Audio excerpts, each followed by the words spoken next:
పాకిస్తాన్ ఏంటంటే ముస్లిం దేశాలన్నింటిలో కూడా ఒక పెద్దన్న లాంటిది. ఎందుకంటే దాని దగ్గర న్యూక్లియర్ వెపన్ ఉన్నాయి. ఆర్థికంగా వీక్గా ఉండొచ్చు కానీ పాకిస్తాను డిప్లొమసీ పరంగా 70s నుంచి కూడా పాకిస్తాన్ డిప్లొమసీలో స్ట్రాంగ్ ఉంది.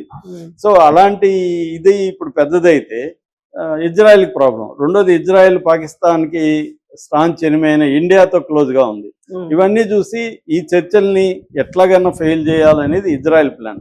అందుకని వీళ్ళిద్దరిని కూడా లేపేస్తే ఎవరు ఈ speaker Iran speaker and Abbas Araghchi వీళ్ళిద్దరిని లేపేస్తే చర్చలే జరగవు, మేము చేయలేదని చెప్పేయచ్చు, అవన్నీ మళ్ళీ జరిగినప్పుడు చూసుకుందాం అనే అవకాశం ఉంది.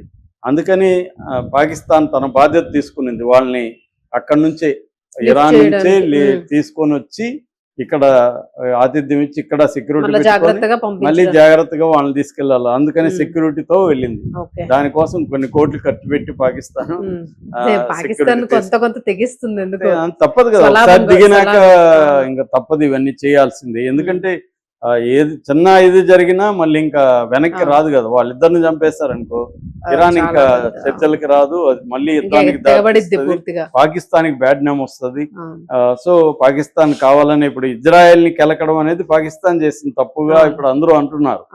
సరే లెబనాన్ మీద చేసింది, అది వేరే వాళ్ళు ఖండిస్తావుకే గానీ నువ్వు చర్చల మధ్యలో మీడియేటర్గా ఉన్నవాడు నువ్వెలా ఖండిస్తావు అనేది కూడా వచ్చింది పాకిస్తాన్కి. సో అందువల్ల ఇప్పుడు పాకిస్తాన్ వెళ్ళి వాళ్ళిద్దరిని తీసుకొచ్చింది. వాళ్ళిద్దరు కూడా ఏంటంటే దానికి మీనాబ్ 168 అని పేరు పెట్టారు ఇరాన్ నుంచి ఫ్లైట్కి. మీనాబ్ అంటే మనందరికీ తెలుసు, ఫిబ్రవరి 28న సజరహ జయబెహా అనే ఒక స్కూల్, ఎలిమెంటరీ స్కూలు, చిన్నపిల్లల స్కూల్ అది. ఎందుకంటే మనకి ఇరాన్లో ఆడపిల్లల ఎడ్యుకేషన్ అనేది దాదాపు 90%, 25 ఏజ్ గ్రూప్ 30-25 ఏజ్ గ్రూపుల్లో 90% ఆడపిల్లలు చదువుకుంటున్నారు. ముఖ్యంగా స్టెమ్ అంటారు, సైన్స్, టెక్నాలజీ, మ్యాథ్స్, ఎలక్ట్రానిక్, వీటిల్లో ఆడపిల్లల ఎడ్యుకేషన్ అమెరికా కంటే కూడా ఈ గ్రూపులు ఎక్కువ ఉంది, ఇండియా కంటే చాలా ఎక్కువ ఉంది. అలాగా అక్కడ ఆడపిల్లల స్కూల్ మీద బాంబు వేసి 168 మందిని చంపేశారు. వాళ్ళ ఫోటోలు పెట్టుకొని విమానం బయలుదేరింది, వాళ్ళ పేరుతోనే విమానం బయలుదేరింది. కంపానియన్స్ ఇన్ ద ఫ్లైట్ అని కూడా ఈ గలీబఫ్ స్పీకర్ అన్నాడు. అంటే ఆ స్పిరిట్ ని మేము క్యారీ చేస్తున్నాం, అది తీసుకెళ్లారు. ఇక్కడ ఏంటంటే అమెరికా ఏమో బెదిరిస్తా ఉంది చర్చలకు సంబంధించి. అంటే మీరు కానీ మా మాట వెనకపోతే అన్నట్టుగా బెదిరిస్తా వస్తా ఉంది. జేడీ వ్యాన్స్ కూడా బయలుదేరే ముందు బెదిరిస్తానే బయలుదేరాడు. ఆల్రెడీ ట్రంప్ మిమ్మల్ని ప్రాణాలతో ఉంచిందే చర్చల కోసం రా అని ఓపెన్ గానే చెప్పాడు. అంటే లేకపోతే మిమ్మల్ని చంపేయడం మాకు పెద్ద విషయం కాదని.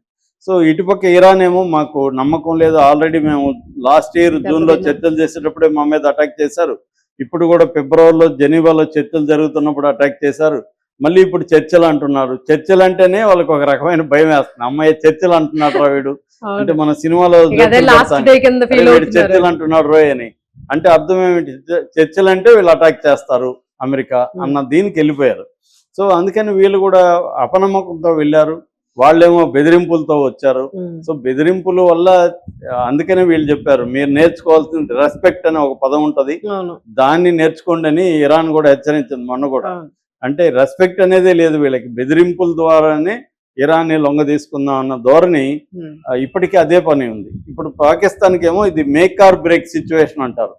అంటే ఇది కానీ సక్సెస్ అయితే పాకిస్తాన్ తిరుగులేని శక్తిగా డిప్లొమసీలో తిరుగు లేకుండా ఇదైపోతుంది, ఇండియాని కూడా దెబ్బపోతుంది. ఆల్రెడీ మోడీని కంపేర్ చేసి ఇండియాలో తీవ్రమైన వ్యతిరేకత మోడీకి ఈ ఇష్యూలో కూడా వచ్చింది. సో కానీ బ్రేక్ అయితే కూడా పాకిస్తాన్కి అంత బ్యాడ్ నేమ్ కూడా వస్తుంది. ఆల్రెడీ ఆదిలోని అంశపాదలుగా కొన్ని విషయాల్లో పాకిస్తాన్కి బ్యాడ్ నేమ్ వచ్చింది, లెబనాన్ విషయంలో అండ్ ఇరాన్కి సంబంధించిన 10 పాయింట్లను కరెక్ట్గా చేరవేయడంలో ఇవన్నీ ప్రాబ్లమ్స్ వచ్చాయి. సరే అవి మామూలుగా ఎప్పుడైనా కూడా ఒక పెద్ద ఇటువంటి ఒక అతిపెద్ద క్రైసిస్ లో తలదూర్చినప్పుడు కొన్ని ఇబ్బందులు ఉంటాయి, పాకిస్తాన్ కూడా తెలుసు అది. కానీ ఏదైనా మొత్తానికైతే చర్చల దాకా పాకిస్తాన్ తీసుకెళ్ళగలిగింది. అంటే ఎప్పుడో 2011లో అమెరికన్ వైస్ ప్రెసిడెంట్ వెళ్ళాడు బైడెన్, ఆ తర్వాత ఇప్పుడు 20 ఏళ్ల తర్వాత మళ్ళీ వైస్ ప్రెసిడెంట్ పాకిస్తాన్లో అడుగుపెట్టాడు. ఏదో ఒక రకంగా మొత్తానికి పాకిస్తాన్ అయితే ఒక అతిపెద్ద యుద్ధంలోకి తలదూర్చి సక్సెస్ఫుల్ గా వాళ్ళనైతే ఒక హోటల్లోకి అయితే చేర్చగలిగింది. కానీ నెక్స్ట్ ఏం జరుగుతుందన్న ఒక సస్పెన్స్ ఉంది. ఎందుకంటే ఇజ్రాయెల్ ఎప్పుడు ఏం చేస్తుందో తెలియదు.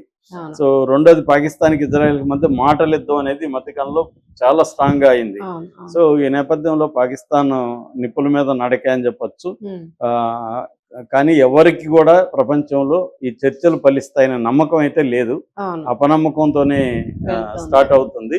అవును. మరి ఏం జరుగుతుందో చూడాలి. ఇరాన్ అమెరికాకి కదా సార్ ఇప్పుడు పాకిస్తాన్ లో మీటింగ్. అవును. ఇజ్రాయెల్ అయితే అటెండ్ అవ్వదు కదా, ఇజ్రాయెల్కి లేదు అసలు. సో ఇప్పుడు అమెరికా చర్చలు చేయడం వలన, అమెరికా అండ్ ఇరాన్ చర్చించుకోవడం వలన యుద్ధానికి సంబంధించి ఇజ్రాయెల్ కూడా అమెరికా control ఏం చెప్తే చేయాలి కదా. ఇజ్రాయెల్ అది ఆ, వింటుందండి. అదే. అంతే. అమెరికా మాట వినకుండా ఉండే ప్రసక్తి లేదు. ఓకే. అమెరికా సపోర్ట్ చేయకపోతే ఒక రోజులో ఊదేస్తారు దాన్ని. ఇజ్రాయెల్ దేశమే అతి చిన్న దేశం, ఒక మన జిల్లా అంత ఉండదు. సో కాబట్టి దాని పాపులేషన్ కూడా ఎంత కోటి కూడా లేదు, 90 లక్షల పాపులేషన్. ఉమ్, కాబట్టి అమెరికా చెప్పినట్టు వింటది ఖచ్చితంగా. అమెరికా చెప్పట్లేదు కాబట్టి ఇరాన్ రెచ్చిపోతుంది. అమెరికా కంట్రోల్ చేయాలనుకుంటే ఇజ్రాయెల్ పెద్ద విషయం కాదు.